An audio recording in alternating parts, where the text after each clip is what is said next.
Hola amigos, bienvenidos a un episodio más de la Biblia bajo los lentes en este largo estudio que estamos haciendo en el libro de Romanos, en la epístola de los Romanos, que ya se está acabando, está llegando a su fin. Hoy día nos toca estudiar el capítulo 15, que curiosamente está justo después del 14, y vamos a constatar que en esta división de capítulos los editores no estuvieron muy acertados, porque una buena parte del capítulo 15 tiene el mismo tema, está en el espíritu del capítulo 14. Y recordemos que en el capítulo 14 se llamaba a estos dos grupos de cristianos que en la iglesia de Roma, los de origen gentil y los de origen judío, a convivir armoniosamente, respetándose y sin juzgarse a pesar de las distintas tradiciones que traen, ¿no? Los cristianos judíos todavía pegados a la Torá, mientras que los cristianos gentiles sin la obligación de ciertas observancias religiosas. Y en ese espíritu vamos a entrar entonces al capítulo 15 de Romanos, que lo vamos a ir analizando por párrafos, aprovechando la división en párrafos que aparece aquí en el computador. Veamos entonces, ¿qué dice Romanos 15, versículo 1? Así que los que somos fuertes debemos soportar las flaquezas de los débiles y no agradarnos a nosotros mismos. Cada uno de nosotros agrada a su prójimo en lo que es bueno, para edificación. Porque ni aun Cristo se agradó a sí mismo. Antes bien, como está escrito, los vituperios de los que vituperaban cayeron sobre mí. Porque las cosas que se escribieron antes, para nuestra enseñanza se escribieron, a fin de que por la paciencia y la consolación de las Escrituras tengamos esperanza. Pero el Dios de la paciencia y de la consolación os dé entre vosotros un mismo sentir según Cristo Jesús, para que unánimes a una voz glorifiquéis al Dios y Padre de nuestro Señor Jesucristo. Bien, hay hartos temas aquí en este párrafo. Primero, comienza con la división entre los fuertes y los débiles, que es una división un poco provocativa. Seguramente es algo que está usando Pablo de manera un poquito irónica y con fines pedagógicos. ¿Quiénes son los fuertes según Pablo? Fuertes son aquellos creyentes que tienen toda su confianza en Jesús y por lo tanto no se sienten atados a las viejas ordenanzas religiosas, léase la Torá. ¿Por qué? Porque Pablo ya hace hartos capítulos atrás ha perpetrado la sustitución de la Torá por el Mesías, por Cristo y el seguimiento del Mesías. Entonces, en esta economía mesiánica que propone Pablo, no tiene mucho sentido seguir atado a las viejas ordenanzas de la Torá. Pero esa es la opinión de los que Pablo llama fuerte, un poco irónicamente. Y Pablo está llamando a no imponer esa opinión de los llamados fuertes, del partido de los fuertes, sobre aquellos que Pablo llama débiles, a los que todavía están atados a las ordenanzas de la Torá. ¿Por qué? Porque finalmente imponer la opinión de los fuertes sobre los débiles sería un acto de agradarse a sí mismo por parte de los fuertes. En el fondo es la vieja tentación de tener la razón e imponer la propia ortodoxia. Y esto es un consejo que ya discutimos el capítulo pasado, pero es tan importante y es tan relevante para la iglesia hoy en día que debe ser repetido ad nauseam.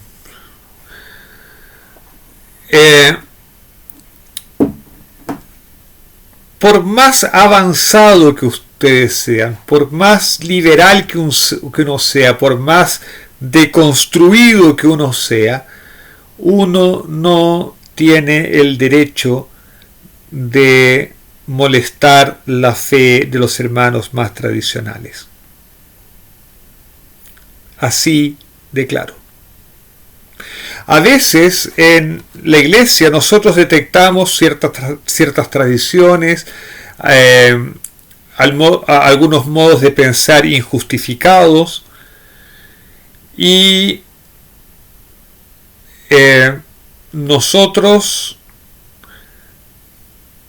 hemos descubierto entonces las trampas de esos pensamientos tradicionales, y en nuestras teologías más liberales, más instruidas, más fundamentadas, incluso con técnicas más sofisticadas, hemos llegado a la conclusión de que esos viejos temas tienen que ser superados.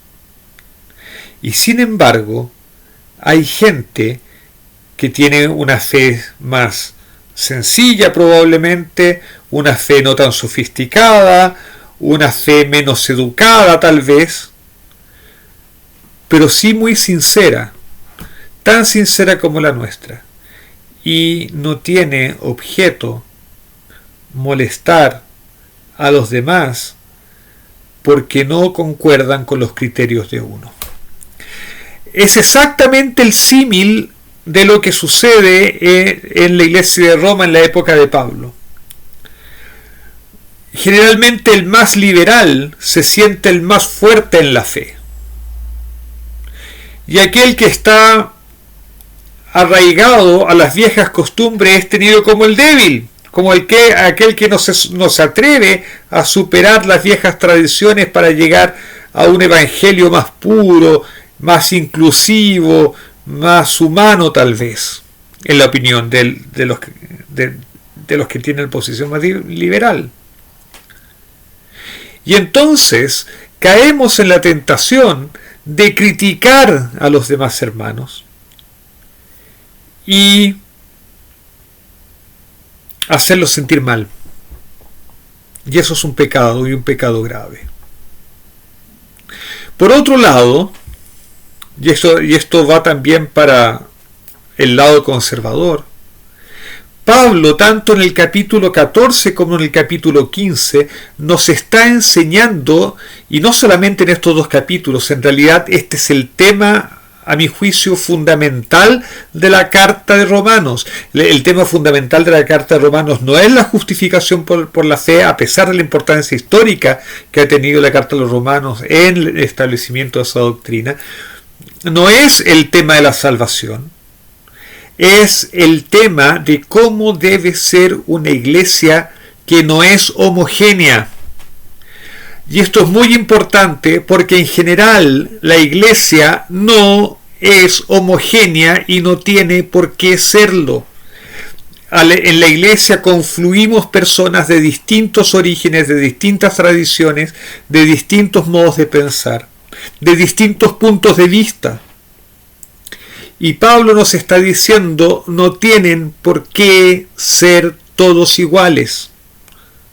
No tienen por qué todos pensar de la misma manera, y no tienen incluso por qué estar de acuerdo en las mismas prácticas. Pero tienen que estar unidos en la adoración a Dios.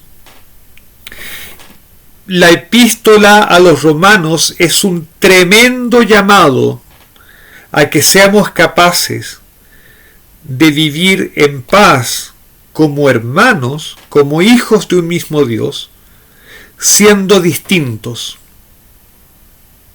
Es un tremendo llamado a reconocer que la iglesia es heterogénea y que sin embargo podemos estar unidos, y que la unidad no significa bajo ningún punto de vista uniformidad, ni menos homogeneidad. Y es en nuestras diferencias en que tiene mucho valor el que seamos unidos.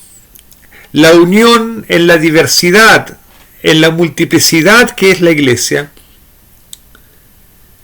es la unidad que tiene valor, porque es muy fácil estar unido con el que es igual a mí, con el que piensa igual a mí es muy fácil, pero estar unido con el que piensa distinto, esa es la prueba del carácter cristiano, y la prueba en el sentido de la demostración, en el sentido matemático, ¿no? Y ese es el llamado que nos está haciendo Pablo, ese es el gran valor.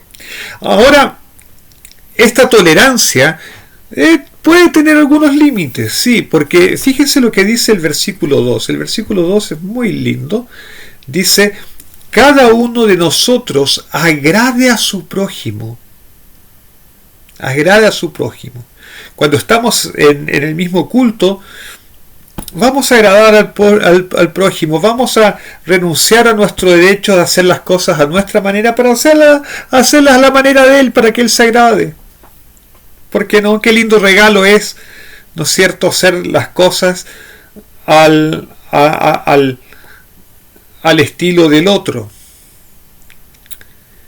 Pero fíjense que Pablo califica este agradar al prójimo. No es un agradar de sometimiento, ni es un agradar incondicional.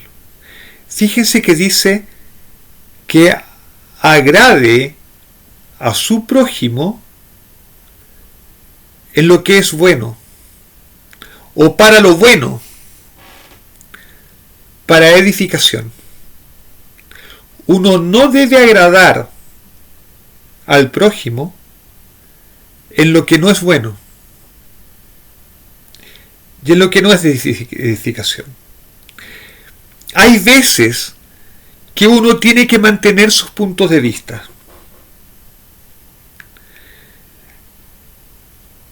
Y déjenme aquí ser un poco arriesgado en la opinión que voy a dar. Una de las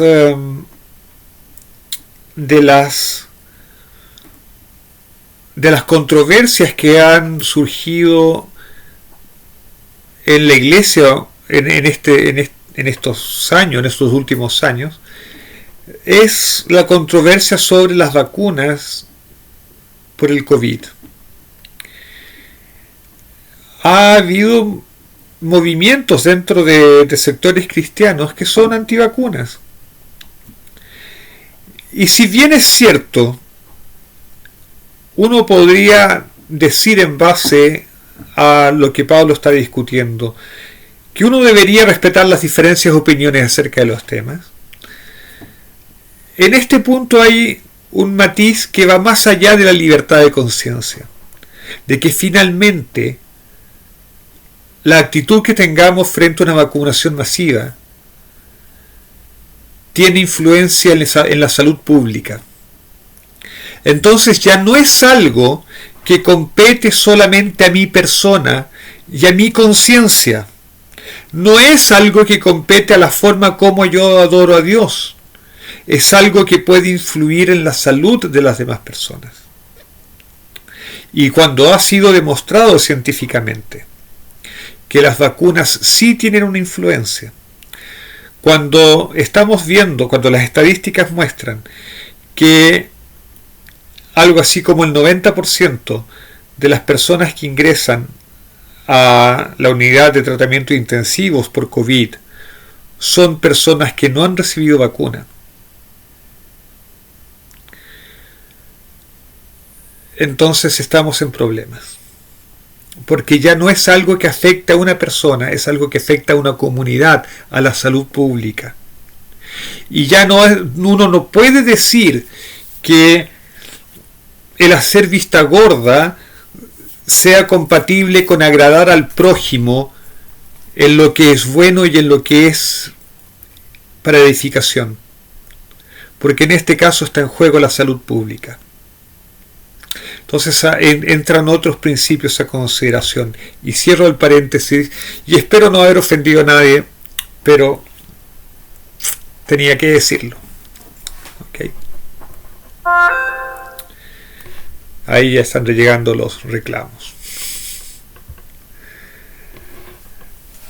Bueno, pero la razón por la que debemos intentar agradar al prójimo en lo que sea posible, en lo que sea de edificación y lo que sea bueno, es porque fue lo que hizo Jesús. Jesús no vino a este mundo para agradarse a sí mismo, sino que vino a servir. Y el principio del servicio es fundamental en el cristianismo, sobre todo en el cristianismo de Pablo, porque finalmente, porque Pablo, y este es todo el centro del raciocinio de Pablo, Pablo ha sustituido la Torá por el seguimiento del Mesías en el Espíritu. Pero seguir al Mesías significa tomar su cruz. Significa finalmente vivir en el servicio a otros, porque esa fue la esencia de la vida de Jesús. Por lo tanto, la propia sustitución de la Torá por Jesús nos compele a tener esta actitud centrada en el otro y no centrada en uno. Y el versículo 4 nos trae una enseñanza muy muy judía, ¿no? De que lo que está escrito en las Escrituras, y cuando Pablo dice Escrituras se está pensando en el Antiguo Testamento, en lo que los cristianos llamamos el Antiguo Testamento, en el Tanaj judío, lo que fue escrito, y aquí lo reconoce con autoridad, es decir, las escrituras judías, Pablo las reconoce como autoridad, pero fíjense en qué las reconoce. Los reconoce como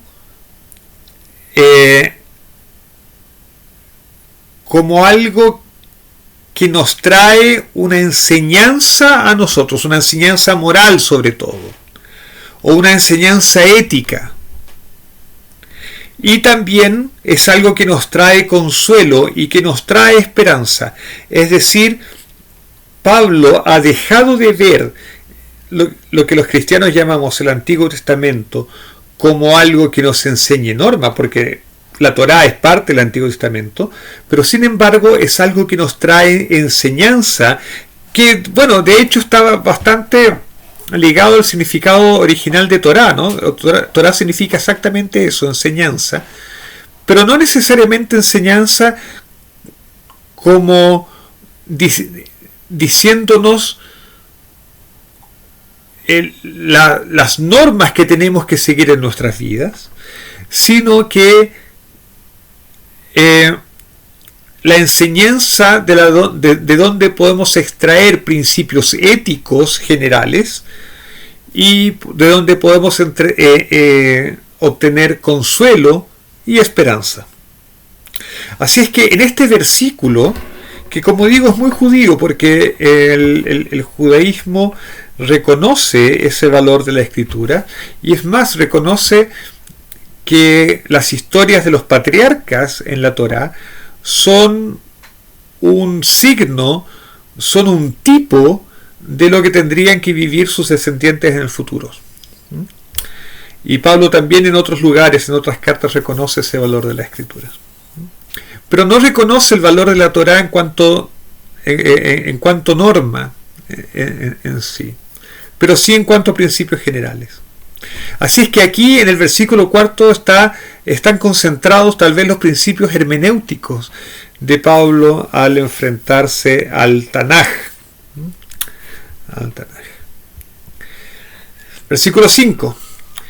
Pero el Dios de la paciencia y de la consolación os dé entre vosotros un mismo sentir según Cristo Jesús. Es lo que estábamos conversando, ¿no es cierto? Esta comunidad heterogénea tiene que tienen que sentirse a pesar de todo hermanos. Bueno, los hermanos son distintos, ¿no? Los hermanos no son iguales, y los hermanos discuten, y justamente pueden discutir porque son hermanos, pero se reconocen hermanos porque pertenecen a la misma familia, y aquí nos reconocemos hermanos por la aceptación que hay de Cristo Jesús, de Jesús. Y más aún, podemos sentirlo en un sentido más amplio porque reconocemos al mismo Dios. Y de esa forma, en lo que tiene que haber unanimidad es en glorificar, en adorar a Dios. Y aquí una nota al margen. Fíjense en la distinción que hace Pablo entre el Padre, a quien llama Dios, pero lo llama Dios y Padre de nuestro Señor Jesucristo. La distinción que hay entre Dios y el Mesías es clara en este pasaje. En Pablo todavía no hay una cristología tan acabada como la que se va a encontrar después en el Concilio de Nicea.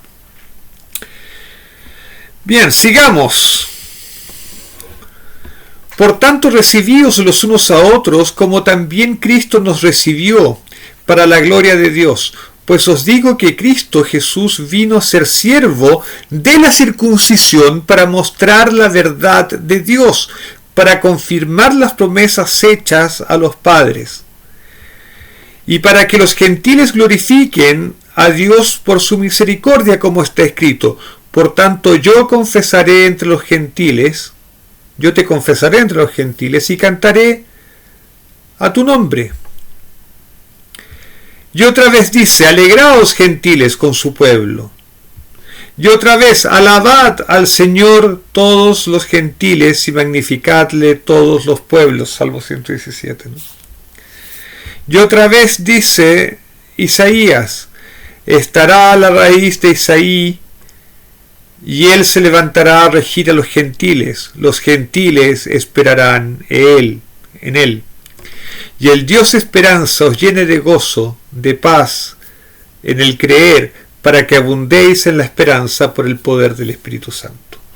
Entonces, de nuevo lo que estamos diciendo, Pablo ve una iglesia heterogénea pero unida, diversa pero unida en la adoración de Dios. Y dicho sea de paso, Pablo reconoce que Jesús es el Mesías que vino por Israel, por la circuncisión, y que no ha abandonado a Israel, como se discutió en capítulos anteriores, ¿no? Sino que justamente en el Mesías, Pablo dice, se cumplen las promesas hechas a los padres. Dios no olvidó y no dejó de lado las promesas hechas en los pactos con los patriarcas.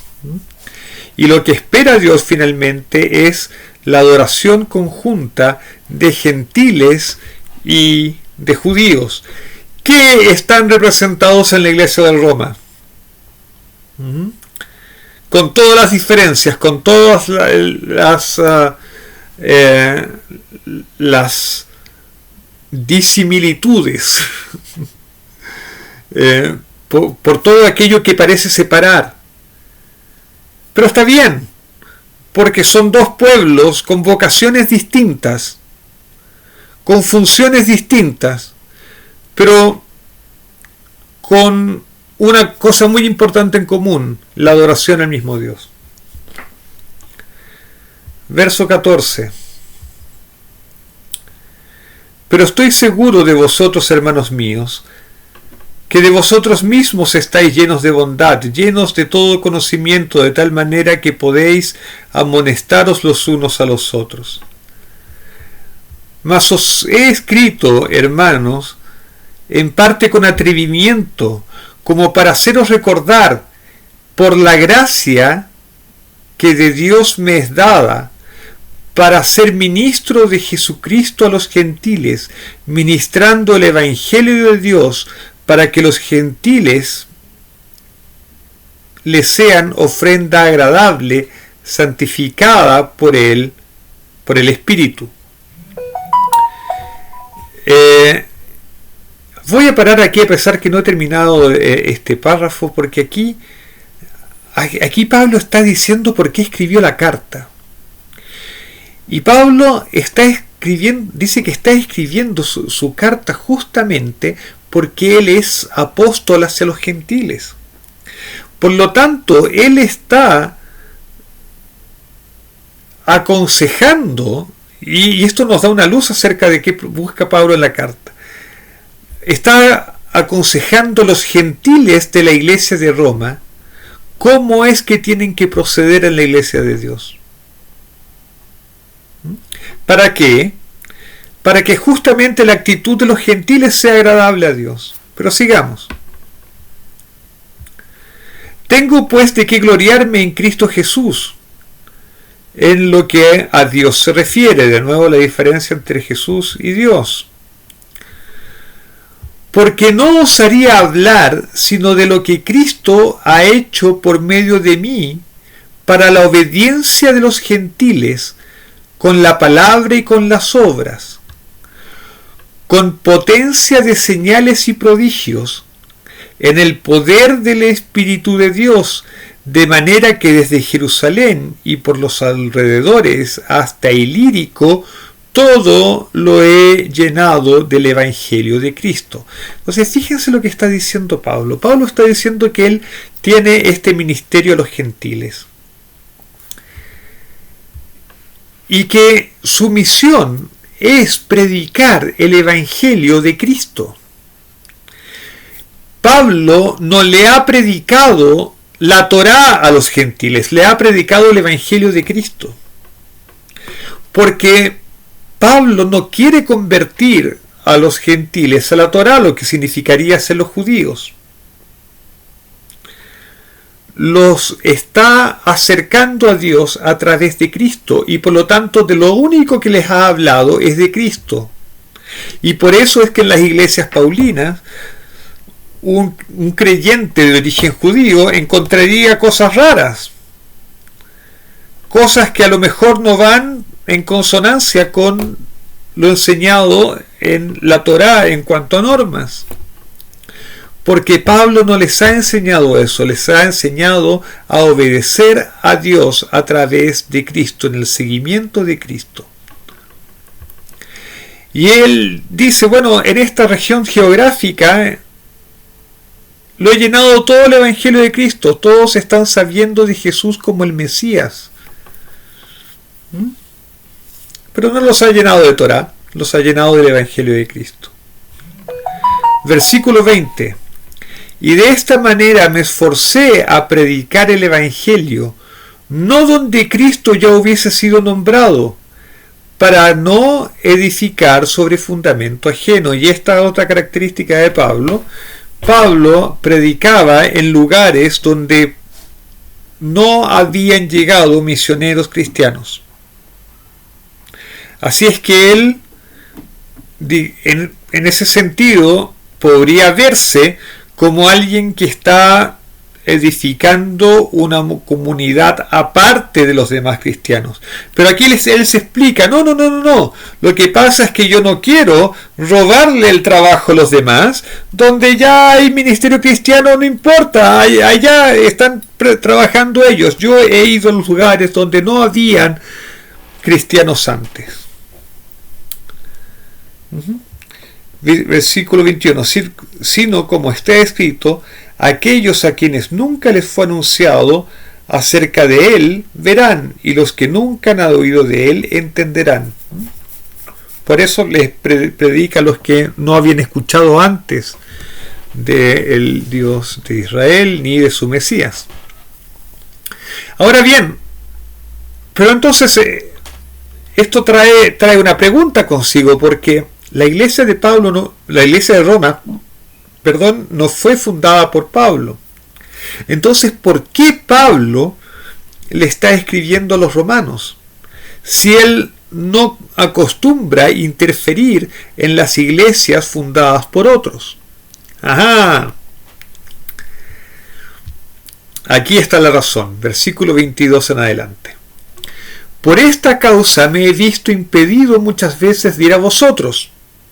¿Por qué? Porque la iglesia de Roma no ha sido fundada por Pablo, no es una iglesia paulina, y Pablo no quiere entrar en el terreno de los otros misioneros cristianos.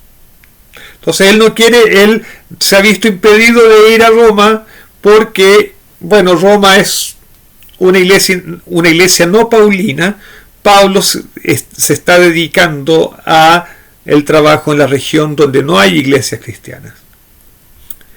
Pero ahora, no teniendo más campo en estas regiones, o sea, ya completé toda mi labor, todo el territorio que yo tenía asignado, ya prediqué el evangelio en todos ellos, y deseando desde hace muchos años ir a vosotros, cuando vaya a España, iré a vosotros, porque espero veros al pasar y ser encaminado allá por vosotros una vez que haya gozado con vosotros. Entonces ya empezamos a adivinar la intención de Pablo en esta carta. Y a lo mejor deberíamos haber empezado por aquí para interpretar correctamente toda la carta, pero vamos a ver que estábamos en la pista correcta. Pablo desea ir a Roma, porque claro, es la capital del imperio. La iglesia en Roma es una iglesia con influencia. Y de hecho, Pablo esperaba hacer un viaje a España, que entiendo nunca se realizó, y esperaba hacer una escala en Roma antes de ir a España. Pero Pablo tenía su fama de conflictivo y estar predicando cosas raras, estar predicando contra la Torá. Esa era la fama que tenía Pablo. Y por eso escribe esta carta. Porque esta es la carta de presentación, no es un tratado teológico, es una carta de presentación de Pablo ante la iglesia de Roma, pero en el que Pablo desarrolla su teología. Y la teología de Pablo no es, como se piensa, centrada en la justificación por la fe. La teología de Pablo es la teología centrada en la aceptación de los gentiles por parte de Dios.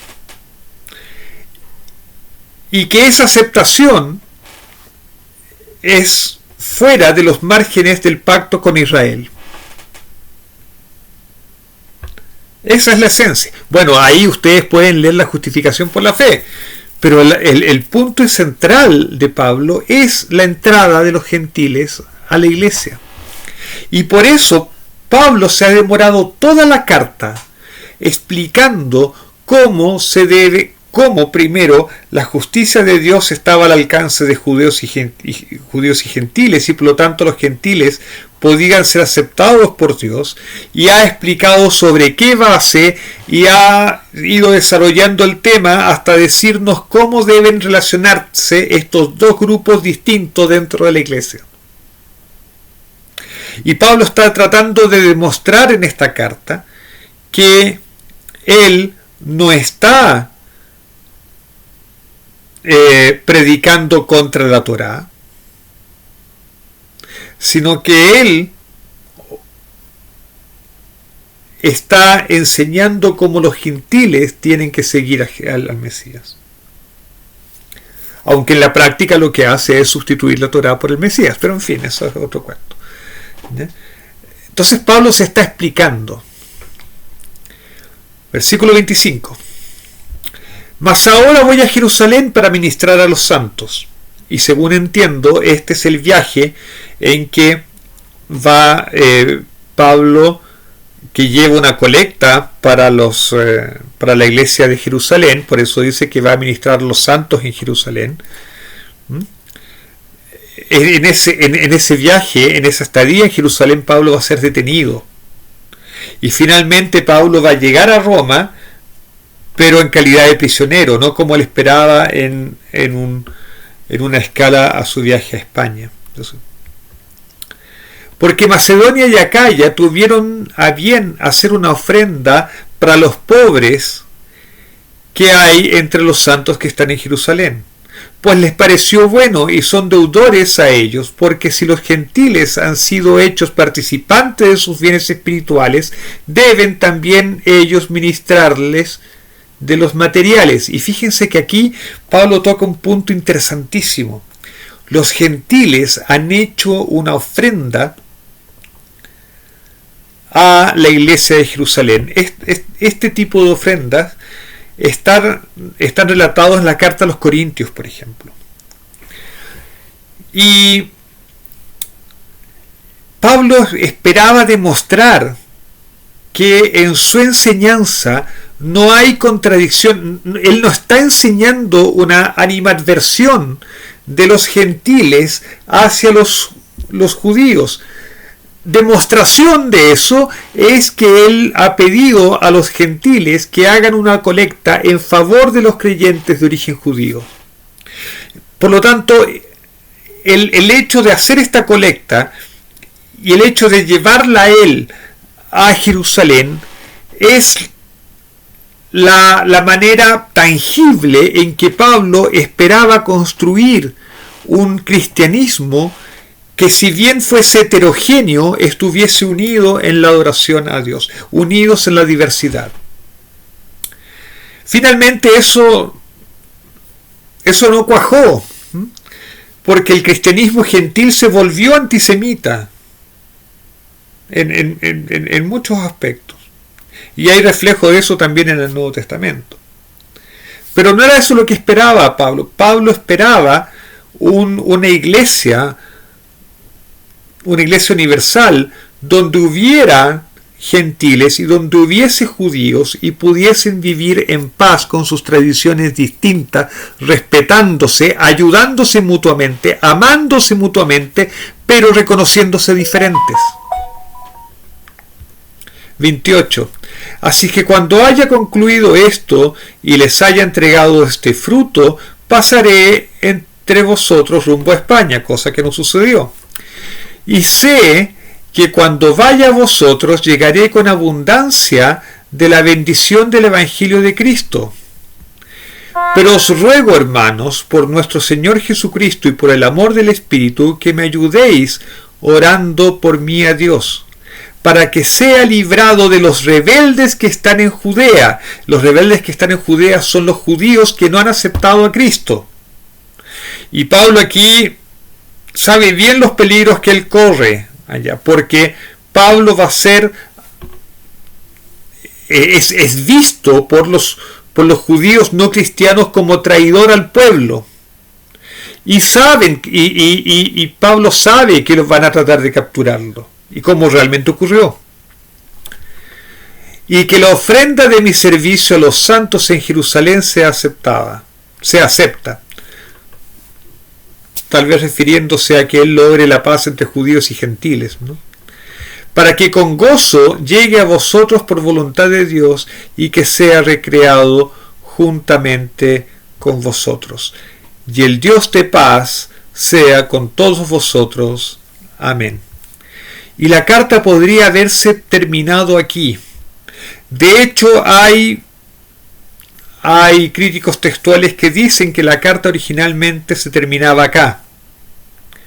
La carta de los Romanos tiene varios finales, varios lugares en que podría haber terminado. Uno es este. Pero en nuestras Biblias aparece un capítulo 16 y nosotros lo vamos a considerar como no solamente como canónico, como es, sino que legítimo, como auténtico de Pablo. Pero eso va a ser materia de un próximo video, si Dios quiere, la próxima semana. Así es que mientras tanto no me queda más que despedirme, desearles un Shabbat Shalom y que disfrutemos todos de las bendiciones de Dios. Chao, nos vemos.